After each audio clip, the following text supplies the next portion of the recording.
Hello there, grumpy old fart here. I do a series of videos, advanced Dungeons and Dragons and other gaming stories. A lot of it is I try to be a little instructional because there's a lot of people out there who are new to gaming, and we need quality game masters, and so I'm trying to help them out a bit. I've been a game master, a dungeon master since 1979, 1980, whatever. I mean, I've been playing a long time, and I've been running games for a long time. And there's things you learn over time that you have to learn. And so what I try to do is I give people the benefit of that experience. And I'm not the only one. There's other people all over the internet who give you advice on how to be a good dungeon master. So if you want to be a dungeon master, but you see, or any kind of a game master, but you think it's a daunting task, something you may not want to, like a hill you don't want to climb, you have help. We're here. We will help you. All you got to do is ask questions, and I'm glad to help. Okay? And again, I'm not the only one. There's really good DMs all over the internet, and they're more than willing to answer your questions. We want the game to prosper because a game without players is useless, right? All right. So this particular one is on creativity. One of the most enjoyable things about running a game, being a dungeon master, is the creative aspect. You have to come up with scenarios and campaigns. A scenario is your characters go on one mission and that's that. Excuse me. A campaign is where your characters run a series of adventures all joined together into one long campaign. All over the world, and the world is run by the dungeon master, the game master. It's called different things in different games, but the point is, in D&D, it's called a dungeon master. The various makers, publishers, creators of these games have put out a wealth of resource books. Like, for example, in Dungeons & Dragons, they have the monster manuals, different modules, generic non-player character books, all kinds of different stuff. Take advantage, okay? And a lot of these you can find on online. PDF version, or hell, if anything else, just look at some of the stories and they'll give you ideas. But my point is, these are all great. Plus, we have old magazines. I don't think they're in print anymore, but they used to have these magazines called Dragon Magazine and Dungeon Magazine. Dragon Magazine dealt with extra resources for the players, for the games, and Dungeon Magazine, as I recall, actually had dungeons in there, pre-made. So you could use those in your campaign. Very, very good stuff. I highly recommend. Dragon Magazine has a couple of articles. A plethora of paladins. I love that one because it always struck me that paladins had to be lawful good, but not all gods. Because they worship a god, right? But not all gods are lawful good. There's evil gods. Do the evil gods have paladins as well? You see what I'm saying? And they have different things. The other thing they have on there is an article called "It's a Material World." I did a video on spell components. Go check that one out.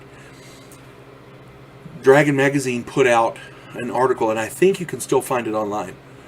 But it's called "It's a Material World," and what it does is, every spell in the game has spell components of some kind, but verbal, somatic, or material. If it's material, you got to have the material components to cast the spell. A lot of game masters don't use material components, and that's fine. But if you want to, you can. And this article, "It's a Material World," tells how rare items are, and the spell components are, how much the relative cost of them, that kind of thing. And it's a very good resource. I highly recommend it. So check those out if you get the chance. The DM is perfectly justified in adding whatever they want from other sources or from his own imagination into a game. So if you're running a story and you can't find a monster that fits this one particular situation, make one. You can do that. I've done it. I've done a lot of them. Or you can take an existing monster and modify it a little bit. The trolls are notorious for regenerating, but they're vulnerable to fire, So a troll with a ring of fire resistance is a nasty critter. I did a video called "Fear the Rakshasa." The Rakshasa. It's a Rakshasa is a Hindu creature, and it's just nasty. Excuse me.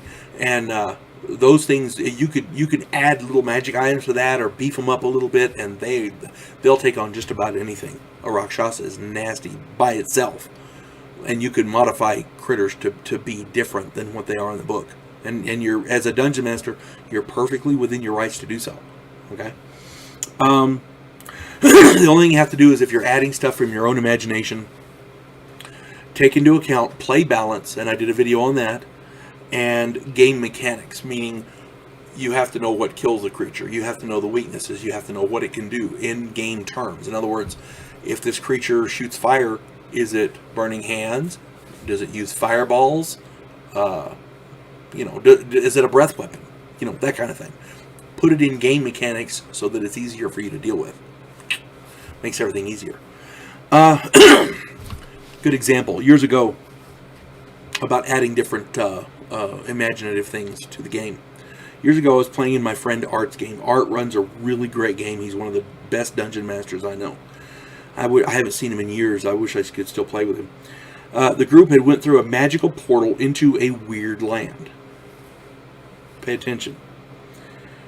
Trees with tangerines, paper-thin flowers and of green and yellow, a river of chocolate with a boat made of wafers, and there were two girls.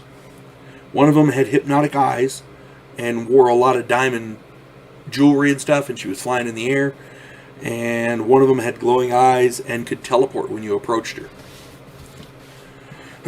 There were centaurs with rockers on their feet, and they were eating pastries with cream all over them, a sweet cream.